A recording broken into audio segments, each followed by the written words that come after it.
If you teach toddlers and preschoolers, one really cool thing that you can do is take the learning outside. Maybe if you've heard this before and you just don't really know how to do that or what that would look like, I'm going to share with you a simple way that you can do that using items that you already have. So today you're going to take the learning outside by doing a color hunt. You can bring your items that you have inside. I shared in another previous video for one of my lessons in the preschool experience. Lesson plans that I have created, I have down what each of the centers are, and in the science center at the beginning of the year, we have sorting. So in a previous video, I showed you what that looks like in using different containers, like this was an oatmeal container that we just slapped some paper on and you sort that.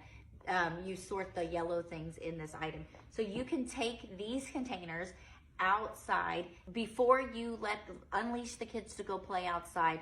You can have them do an actual activity outside before they go free play. So for instance, on I think it's Thursday in my lesson plans, when you go outside, you're gonna do a color hunt. You've already been reading Brown Bear, which is all about colors. And next week we're reading Pete the Cat, I Love My White Shoes. And so this is one of those activities that you can take out and do it this week, and you can also take it out and you can do it next week. So just a few examples of what that would look like. You're either taking your containers outside with you and letting them find stuff in the real world. You may want to have more like a brown or something on there because they're probably going to find a lot of brown items. So you could use a container like that. You could use like these buckets here and you stick the color that you have them searching for on there.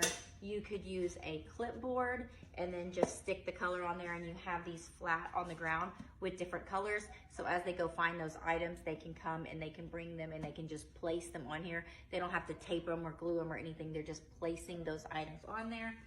You could also take items outside and hide them, and then they go find them and then put them. If you live in an area, like I live in Texas, so we don't really get fall foliage or anything where we're finding beautiful colors.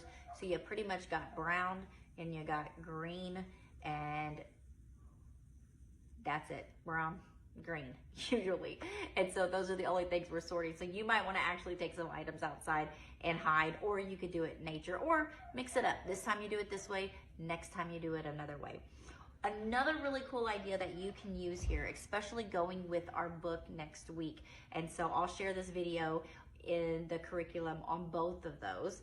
And it's gonna look like this. You're just gonna get some sidewalk chalk, and you're going to draw a colored circle on the sidewalk outside. You're gonna use the colors that they have in the book. So in Pete the Cat, I Love My White Shoes, he steps on some blueberries, his shoes turn blue. So get some blue, make some spots on there that are blue, so the kids can pretend like they are Pete the Cat walking in these things.